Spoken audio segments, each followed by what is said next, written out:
think it's gotta be like the World Series run. Like, the first one. Not even when we won, it was the first one, I think. Because everything was just it was so stupid. Like, stupid special.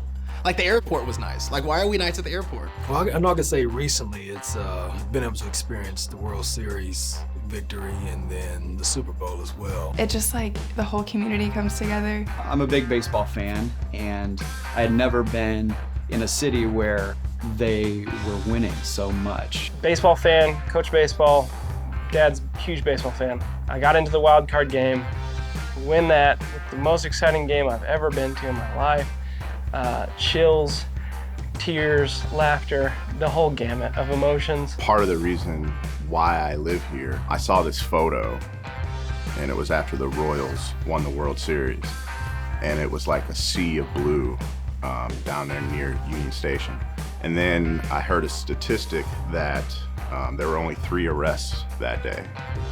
So over like 1 million people in one spot, but only 3 arrests. I romanticize a little bit of my experience growing up, going here to First Fridays, all those little gatherings where you're just around people. You don't really understand the art or the scene that's going on, but it's something that's going on. And so I think those memories stick out the most to me. I like the historic Northeast and going over to like Northeast, like up where, just, you know, north of Independence Avenue, east of Paseo.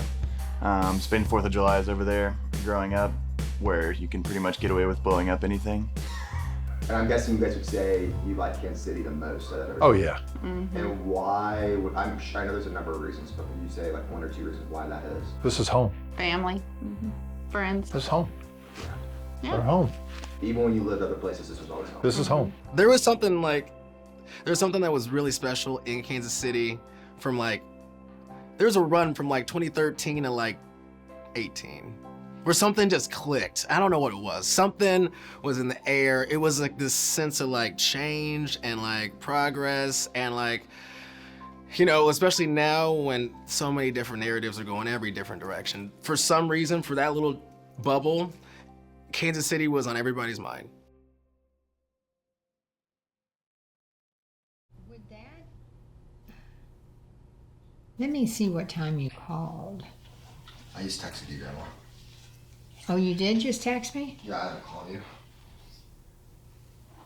Oh. Okay. I want you to do a clap up here again.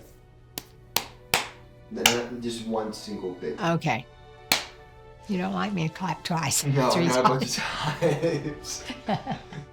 Well, Grandpa got really a promotion to come in here and run the sales organization. He really, really wanted to move here, you know, and then your mom moved here behind us, she and your dad, and so that's all I needed.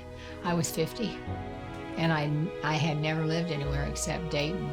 The answer to this question, did Grandpa like Casey more than Dayton? You said yes with a bunch of exclamation marks. He wanted to move here in the worst way, and I had often asked him, do you really like Kansas City better than you do Dayton? He said, yeah, why would you ever want to go back to Dayton? So how would you describe your emotions as you were about to move for the first time at 50? Well, I can tell you this, our house, we built a house and it wasn't ready when we got here. We lived in an apartment from June until September. I would take a walk and I would call my mom and dad. My dad he would answer the phone. And when he would answer the phone, the first thing I'd do is I'd say, Dad, I don't know what I'm gonna do. I'm so lonesome for everybody. And he'd say, Nella. And it was the same way. Mom answered the phone. Then as soon as she said hello, then I would start in again. Great grandma worked for Sunshine Biscuit, and they made cookies and they would pack cookies. And so she worked there. My dad had to work second shift because he worked at a factory. It was, I think I've said this before, it was so simple.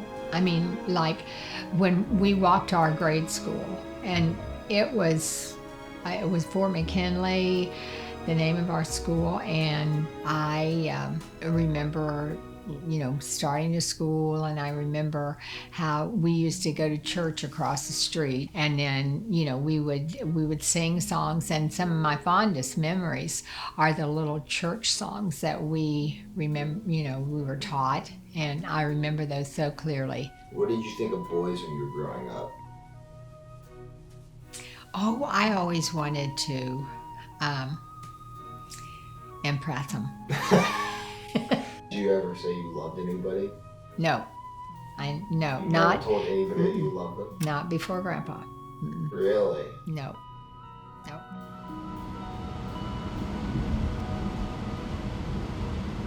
Okay. Silver, I know, because then from away. Hi, Blake. Hi, Grandma. Say hi. There you go. Oh, hi, Blake. I have a surprise for you. What is it? A sandwich. And then I'll put all my umbrellas. We're going to have a little rain. So, here we go. And this, I have, sandwich and set alarm. Okay, we're ready to go. We're ready to rock and roll. You're really camera shy. What do you have in your, did you get your test back? Yeah, I did. Is it good? I think so. Yeah, I think it is. So I took Greg one over today. Did he? Yeah, because it said for your doctor. Yeah. It says, I'm being funny, okay? But it says I'm underweight. I'm 5'2". How much do they want me to weigh? Peripheral arterial disease. I'm normal on both of those. They're both green. And what does this mean? Now here, body mass index. This is where they found out that pounds and height. Oh, they got me as height 5'5". That's the reason. I'm not 5'5". Who would have put that up there? No wonder I'm skinny. No wonder. Hold off on that sandwich.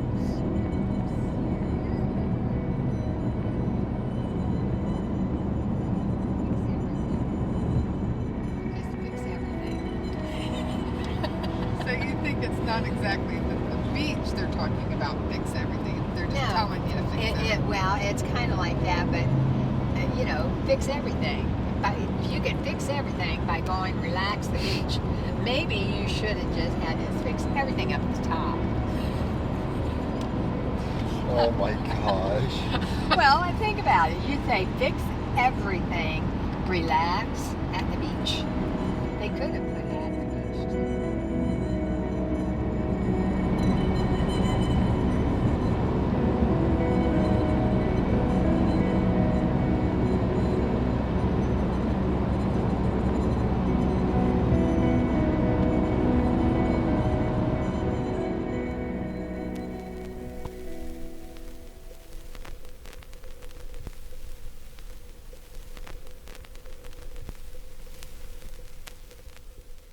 So in 2019, Park had its best year ever in terms of media relations. Since our fiscal year starts July 1st, we really started off our fiscal year with a bang. And so we were thinking that we were going to build off this momentum. We would have a lot of events, a lot of programs, a lot of news to share.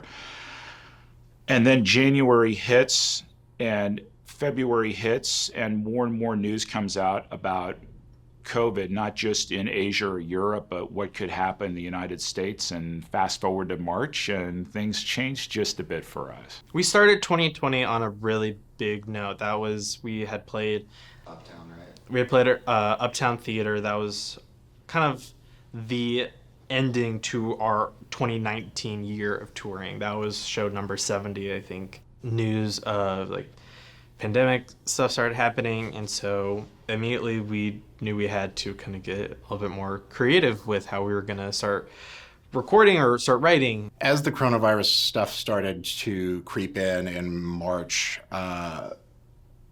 events and sort of our promotional things, those were the first to take a hit, and the stories were still stories. Everyone was still doing things, and then suddenly overnight we were in lockdown, and then no one was doing anything and nothing was open. And then that just meant there was one story. And I think, I'm not going to say it took us off guard, but The reality did not hit until mid-March when we had, our district went on spring break. And then you find out towards the end of spring break that students are not coming back. I mean, it was crazy. It was just cut off. I mean, just the difference that it was from the moment that, you know, it was one day that we were like, I'm able to take people home. I mean, the last day, I took or picked like almost 20 people up that day. So I moved. The weekend that I got to LA was the weekend that shut down. I remember like we were in Vegas like right before then, and flew into Vegas and then drove from Vegas, and I remember being in Vegas. It was so eerie. It was like, what is going on? We started getting messages about they're gonna shut the country down, and at that point, no, everyone was like, they're not gonna shut the country down. What does that even mean, you know? And so I remember those first 90 days. You know, first 90 days, I just got to a new city, and spent every single day in the house paranoid about what was happening. Since everybody was like indoors and closed up, that social media became our only way to feel social. So that mixed with like these massive world events in an election year, like just had people glued to their phones, so everybody saw everything that was happening. 2020 for news went from one story to 2 stories to 1 billion stories, and sometimes just trying to find your way through the stories is the most important thing that we can do at our job. Well, election season was crazy. We had a blackout period where we couldn't even take off work at all from like August to November. And it was packed days every day. Yeah, man, I mean, I lost my job. You know, when you have a division in a company specifically dedicated to an industry that's being hit harder than any other industry, you know, yeah. So I ended up losing my job, and I've been unemployed for the last, I don't know, few months. But yeah, the Buzz was a trendsetter nationally, you know. Yeah. Local bands, national bands, they want to be played in Kansas City. I mean, I tried to take my own life in 2017. And one of the first thing I did after I got out was to talk about it on the radio with my boys. You know, I still wonder if I was the right person to do that, but I want to believe it helped. And the only reason why I can do that is because of the trust and the love that we built with the city. And, you know, that was a movement that was, again, built around people and the music. And, you know, there's a reason why Save the Buzz was successful up until it wasn't. Sometimes I think that professionally, I lost like a whole normal way of nursing. And me and Fernanda talked about it a couple days ago, how we have no idea what nursing was like before COVID. And for that, it's almost like putting a Band-Aid over it and making us feel better. Like, we have no idea what it was like before COVID. Like, this is normal, it's fine. When in reality, like, it's fucking hard. You know, the one that sticks out to me was a elderly couple, and the gentleman had COVID. He was sick. I mean, you looked at him and you just knew that, COVID aside, what he displayed in terms of signs and symptoms and vital signs was not good. So we're preparing to take him to the hospital, and he was so weak we had to carry him, and he was a big guy, you know. So I'm carrying him, and I had just recovered from COVID actually, so I was still fatigued, had no stamina. I helped the crew carry this guy out to the cot, and when I got him on the cot, I kind of hung back, and the wife was there, and you could tell she was holding back her tears, and I knew in all reality that was going to be the last time that she ever saw him. How old were you when you guys met? I had just graduated high school. I'd been working, downtown for 6 months or so. I went over to a birthday party, and that's really the first date I think we had. And Erlene, I hung around with Erlene because there were a lot of nurses there from the hospital. The hospital was just real close. And then, of course, Ron stayed. Grandpa stayed with me all the time. You guys, what was the year that you guys got married? We got married in 1961. And then what did you do for your honeymoon? And so he got a hotel for us, he called and got us a hotel. We went to, it was right around Detroit. It wasn't in the city or anything. Were you happy that you were going to Detroit for your Well, honeymoon? it didn't matter to me. Back then, honestly, those were happy days. They really were, and you didn't even realize it because you didn't really know that you were missing anything. Church was a part of everything when we were younger. Grandpa, he did not like to go to church. He went to church at the United Brethren Church in Pittsburgh when he was young, but then when he got older, he didn't go. Why didn't you go to church? He just didn't want to. I don't know why. Well, tell me about what was it like being pregnant? Oh. Mom was surprised. Were you surprised to be pregnant? Yes. Back then, did you guys pee on a stick? Oh, get sick? Did you? Did you say get sick? No, back then, did you guys pee on a stick? No. Well, I was working at Wright-Patterson Air Force Base. Oh, I tell you, I would have to pull over and, cars just flying by, and I would get so sick. Well, I went to the hospital probably about 10:30, 11 o'clock. And you had Mom 7 hours later? And then I had to call the doctor, and so he said, go to the hospital. And so we went to the hospital then, and he met us when they brought her to me for the first time. It was just happiness. Was it what you expected? I was afraid. I just think that I was there at everything she ever did. I mean, no matter what she was in, if she played sports or if she cheerleading, anything like that. I was there because I knew Ron couldn't be. And sometimes I don't think that's the way it should be, but that's the type of work you're in. He was always in sales. And so he was out and about, and he missed a lot of his daughter's life. Do you feel like you became different when you became a grandma? Oh, it was so fun to be a grandma. Really and truly it was. I love being a grandma. Did being a grandpa change grandpa? Because grandpa liked to go by that name from being people that me or Lauren. Oh yeah, and he always... Was that surprising that it changed him so much? No, because I tell you, he didn't really show his personality didn't show if he really liked someone. But if you belonged to him, he was totally different. Why do you think Grandpa was so private? I don't know, because he didn't, he would not let anyone know. If he had a pain, he would never tell it. Never. I mean, the day that he had, when he had cancer in his kidney, and he was bleeding like that, he didn't really want me to know. He just came in and he said, I think we have trouble. And I said, why? And he said, something's not right.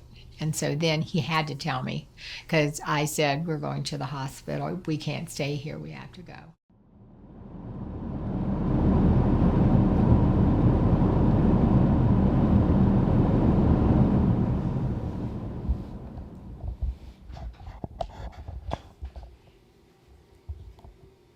Did you guys bring your own soap?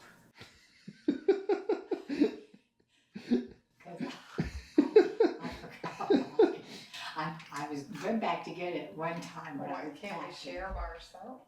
Well, because, you know what you want. Well, you'll be washing first. It doesn't bother me to wash after somebody Well, else. didn't you bring your own soap? Oh, no. I always bring my own soap. What'd you do? Flosser, Here's the brush. What? she brought her. Grandma, turn around, let me see it. Here it is. This is the thing. This is the reservoir. That's the reservoir. I got my little toe bumpers. Have you seen the toe Your bumpers? what? My toe bumpers. What are your toe bumpers? What are they? They're for my toes. They're bumpers for my toes. What do they do? They protect my toes. my From toes each other? Yeah, my toes are old and they hurt. They get little, like they get. It needs some cushion on them. They're bony. We are. Going.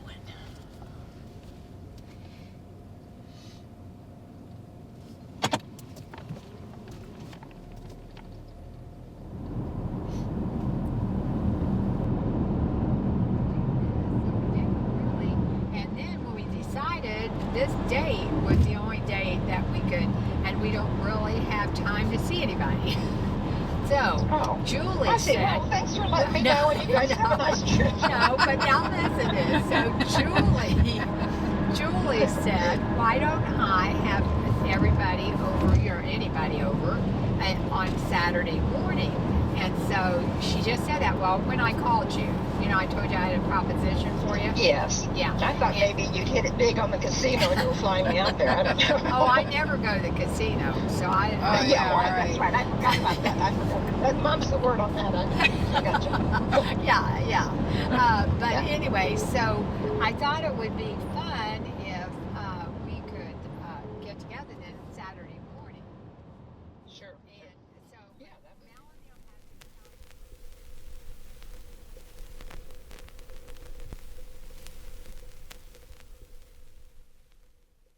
I can say that in 2020, I experienced a lot of loss, even if it was just grieving over ideas, just expectations about the way life would play out, expectations around the way I would have adult children. I can't remember the last time I saw, my aunt and uncle, all my aunts and uncles, like on a regular basis. Like, we used to meet weekly. I used to see my family, and that part of it, under those different circumstances, I don't know, but with my job, it would be hard to see my family, with how much I'm there. But at the same time, I was still able to make time. And holidays, just so much different. Like, it was depressing. Emotionally and mentally for me, I was probably definitely in a weaker position. Frustration, definitely frustrated. I looked at the fact that the plans that I originally had starting out in January of 2020 were falling apart, okay, at the business level. We had planned a vacation that was taken away. Graduation, prom, things for my daughter, because that's a big time in her life, that's gone. And I'm like, God, what else? What else? And that's where George Floyd, that injustice, the racism was picking up throughout the country. So many people were frustrated.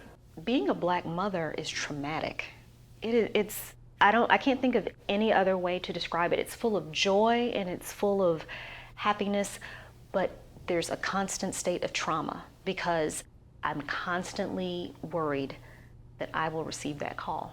The summer of 2020 was about a lot of pain and a lot of people trying to process both the grief of what had happened and being angry about why it was continuing to happen. And so all the stories that you get into around the summer of 2020 become about outrage and pain and begging others for action, trying to get, you can see this, you can see how terrible, we as people are being treated.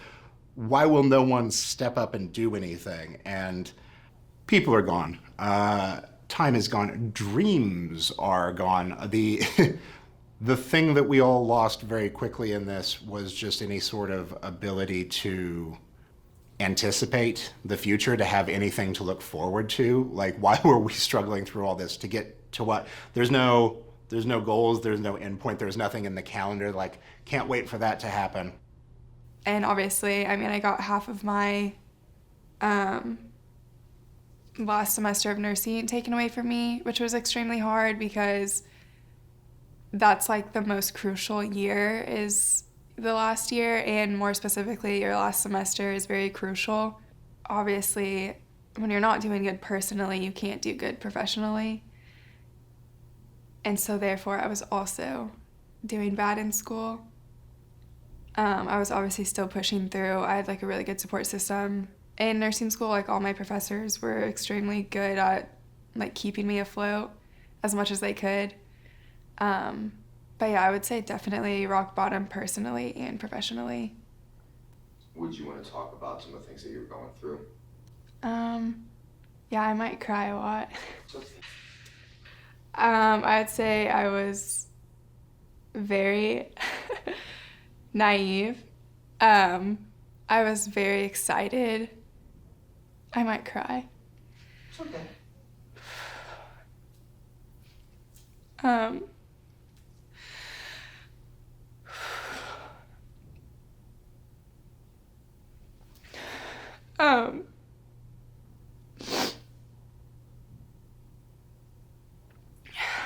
There was a time before quarantine, it was like in the fall 19, that I had a really, really, really bad night. And I was just like, it was just a bad night. And I had an accidental overdose. And we'll do whatever you want to do, but I know you just lost somebody. Yeah. Was there anything, your best friend, but what were the things that you would say that you personally lost in 2020 or the last couple months? It wasn't sudden. I knew maybe a little bit more than others did, so I wouldn't say I was prepared for it, because he was, because I had people call me, hey, what happened? Or, hey, I didn't know, I just talked to him yesterday. I just talked to him weeks ago. But it's just amazing, just people from out of town, people in town. The most upset I've been with people like that in my life. There's a student whose wife passed away in childbirth. She had eclampsia and went into a coma, and she died, and the baby passed away as well. That was pretty rough. That was a couple of months ago. And so just to see all of this hope and dreams that he's going to have for a son and for a life with his wife, and it's gone. So I had one of my good friends lost her mom, and that was, I've known her mom for a very long time, and I mean, I don't even know if it's even like sunk in fully yet. So it just kind of like, it just didn't feel real. Like a lot of stuff this year, it just really... I still show up to places where I'm expecting to see somebody, and I know he's not there anymore, and he's never coming back. But he was always there before, and so memory is just like, I'm gonna walk in and I'm gonna get to say hi to him, and no, I watched his funeral over Instagram Live because that's the only way that I could be there for that. As I said to someone recently, the gospel's true. I know it is. I know, I know I could preach a sermon all day, but it doesn't take completely away the sorrow when you lose a parent. I've lost both my parents. But I'm going to tell you this, it takes the edge off. And I know I am going to see them again someday. But I still miss them. The separation's tough. My dad is my role model. You get me crying now, but I love him.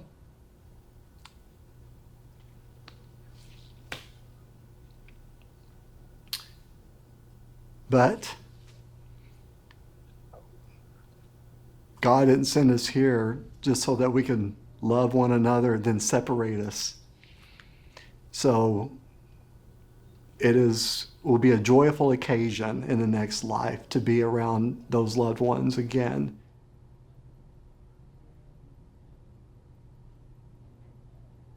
Was there any story in particular that you could tell me about Grandpa and sleeping that, like, did he have nightmares? No, he didn't sleep enough. He really didn't. I mean, like, he would just say, I think the dialysis kind of messed with his mind a little bit. And I think that the days that, like, Monday, Wednesdays, and Fridays, he took dialysis, and he would come home, and that every night that he took dialysis, he would just be, I don't know why I can't get it together. I don't know why I can't get it together. I don't know what's wrong with my mind. It's just not right. And, you know, he said it just does something to me. You guys would mainly not talk about God during those nights, but probably talk more about family. Like you guys talked about us probably the most. Yeah, or, you know, what dialysis was doing to him. You know, he would talk about that. He would just say, I can't explain what it does to you. He said it just messes with your mind, and then, you know, here you are, you're getting all your blood drained out of you, you know, and all new put back in, and you don't have but one kidney, and you can't eat anything, and he said it's terrible. He said to him, it was just like hell here on earth. And we were talking about how many times he had been to the doctor the past year, because we were talking about our income taxes, and I was trying to get those ready because we had an appointment, you know, to go have them done. And he sat down, and I said, can you guess how many miles we traveled this year, or the past year? And he said a bunch. And so I told him how many. I don't recall, of course, but anyway, I told him that. We were talking about that, and he really didn't act any different at all. He was sitting there just as normally as he always did. So he said, well, I'm going back in here. So he walked in and sat down on the couch. I mean, I know he just immediately, when he sat down, he yelled my name. And then, you know, when I came back out to see what he wanted, I immediately got up. I didn't know what he wanted. It was kind of odd that he would call me that soon. And so I saw he was just sitting there, you know, staring, and I knew something was wrong. And so I said, are you okay? And he didn't answer me. So he had gone in and gotten a landline. And he always talked about keeping the landline because he felt like he could get someone to you faster. And he said, you know, he wanted to keep it. So he had gone in. So he must have gone in and gotten that before he came in and sat down to talk to me. He must have been feeling like something was not right. And then when I just picked up the phone then, and that's when I called for help. But that was the last conversation we had, and it was a good one. I wish, see there again, had you known that, like if I'd have known that, you know, I would have hugged him, you know, told him I loved him. But I did do that. That was another good thing, you know, when someone goes like that. I don't know, you can just, you know, I don't know. I wish I didn't cry, Blake.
I had to rethink everything.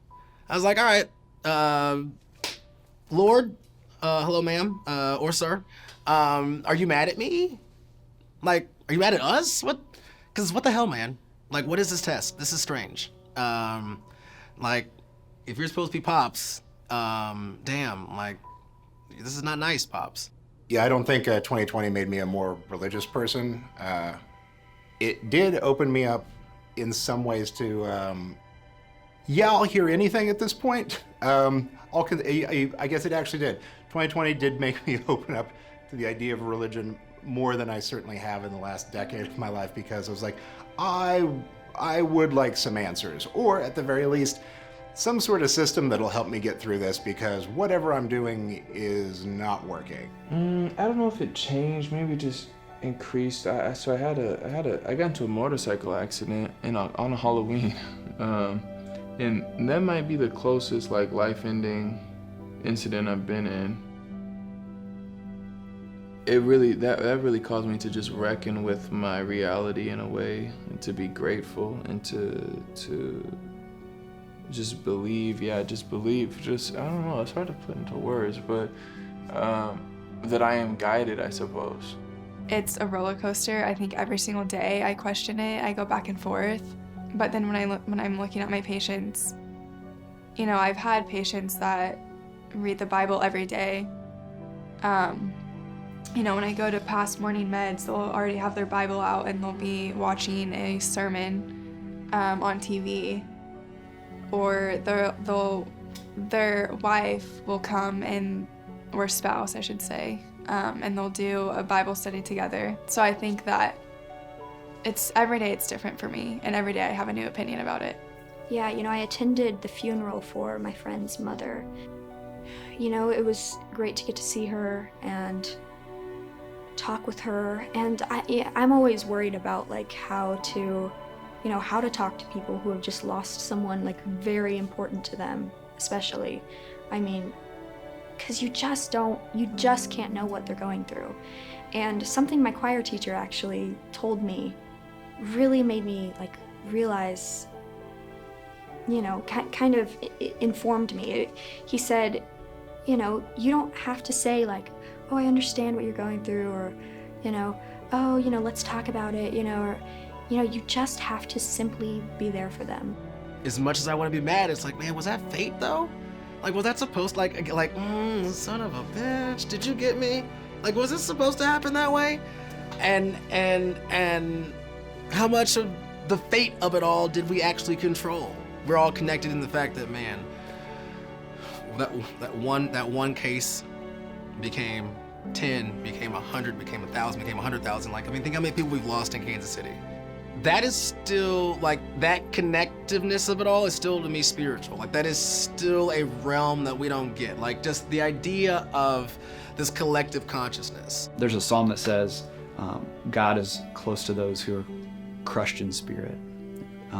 He is near the brokenhearted. And I love that verse, because God knows what it is like for us to go through that. If we didn't know what joy and love was, we wouldn't know how the loss of life, how grieving about something is so difficult. And I don't think that things happen for a reason. I don't think God wanted my friend's wife and son to die that way, but God definitely understands what it's like to go through those things. At the end of the day, what's gonna happen is gonna happen. There's nothing we can do. You know, we can't grab the wheel and try and steer ourselves in the direction we want to go, because no matter what, we're gonna go where we're supposed to go. I love this phrase. We go to church not because we're perfect, we go because we're broken. And we're all there together trying to learn, lift each other up, and read scriptures and so forth. And then when that's taken away from you, it makes you look deeper inside. So maybe there's a positive in this, because it makes you stop and reflect the core values inside you. And then your relationship with God becomes one-on-one. Well, you know, honestly, when he was the sickest, there on the end, when he didn't sleep at night and all that, we would have Google music, 50s and 60s, and he would come through here and he couldn't, he was sick. He really was. He was weak, but I mean, he gave it his all, and we would just both just laugh. I mean, it was just so funny to see both of us at this age acting like we were a lot younger, like we were in our 20s. Even after, after he was so sick. I remember when Grandpa ate a dog treat. What did he do? He ate a dog treat. Did he mean to? No. Oh. He goes, "Oh, son, this is pretty good." Or he said something like that to Dad. It was like Salem's dog treat. And Dad, well, this was the last Christmas his Grandpa was alive. And Dad, lost it. And then Grandpa kind of got pissed off. He was embarrassed. Right, you know what I'm talking about. You remember. No, I was thinking about when you gave him something and he was squirting it. That was it. He squirted. It was poopery. He squirted it in his mouth. He thought it was. Did Grandpa ever come to you in dreams? Do you ever have dreams about Grandpa since he passed? You know what? I don't really dream that much of people that have passed. You don't sleep that much. I don't sleep a lot, but it seems like he should be sitting in the living room. When I'm in there, because he always was at the TV, and I didn't watch TV as much as he did, so he was always watching TV, and I was always in the other room, with the computer or phone or something, and a lot of times it seems like somebody's with me. It's really crazy. I mean, it feels like he's there, but he's not. Okay, I'm gonna list a couple of the things that you've been through, okay? And then I'm gonna ask you a question after I list this stuff. You've fought and battled breast cancer. You were with your mom at the end of her life. You were with Grandpa at the end of his life. You moved to a city you knew no one in during your 50s, during middle age. You lost Kevin pretty much out of nowhere. So, see, I lost my dad too when we moved out here, and I wasn't with him. That was bad too. So all those things considered, you've gone through a lot of drastic changes that involve loss or a period of grief. And if you can reflect for me, I want to know, how has this changed you? Well, I just feel like that God isn't going to put more, and not that he does the bad things. I'm just saying he's, the more you go through, he is going to be there for you, and he's going to help you get through it. But I think it was good too that I was with them when they passed, and I knew they didn't ask for anything, they didn't need anything. I was there. It was traumatic and all that, but it helped me to know that their last hours I was with them, and then I knew they didn't need anything.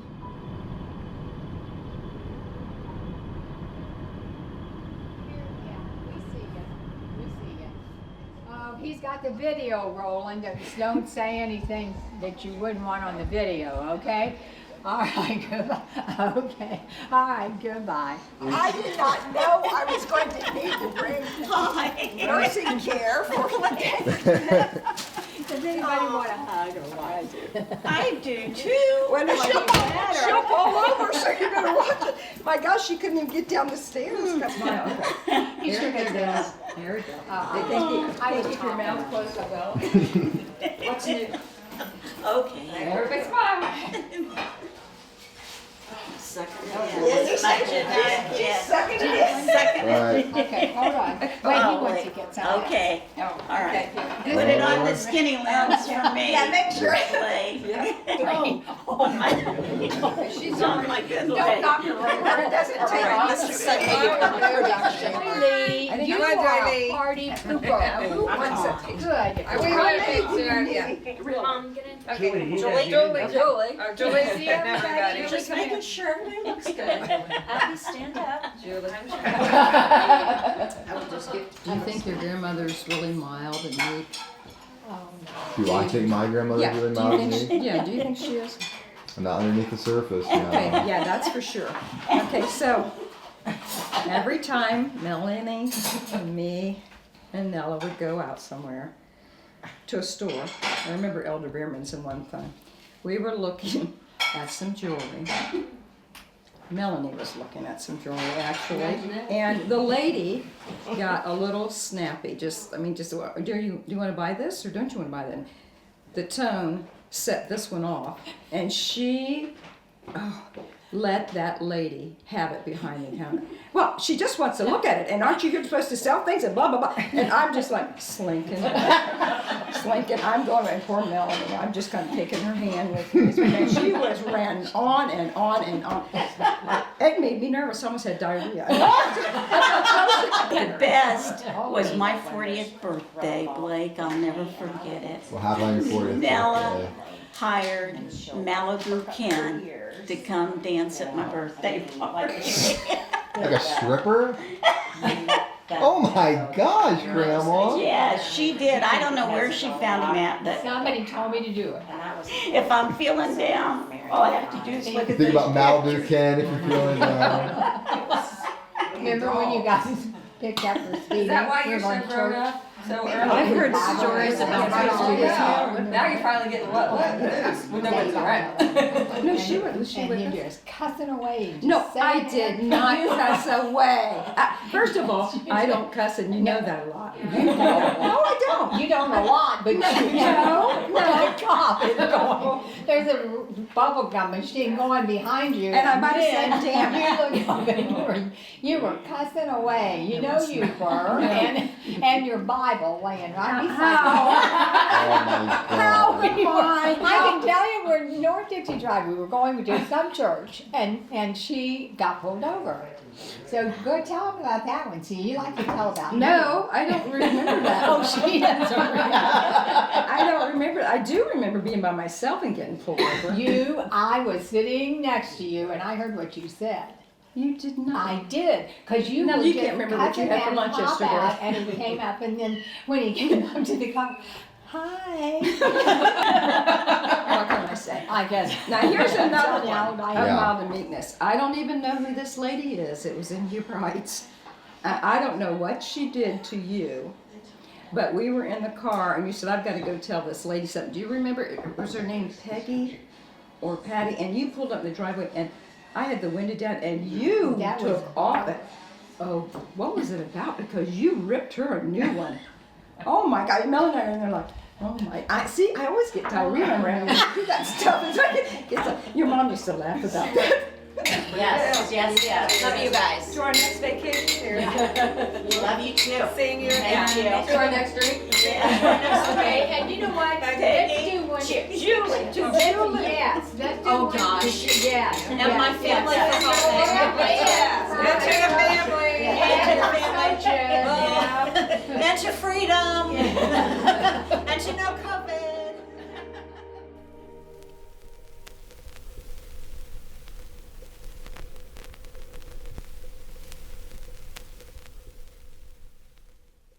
Kansas City, it's got some issues and there's some glaring struggles out there, but what it does have is a solid foundation of people and, you know, the arts community and the film community and people that are just willing to reach across the aisle. But I think 2020 was necessary, and let me explain why.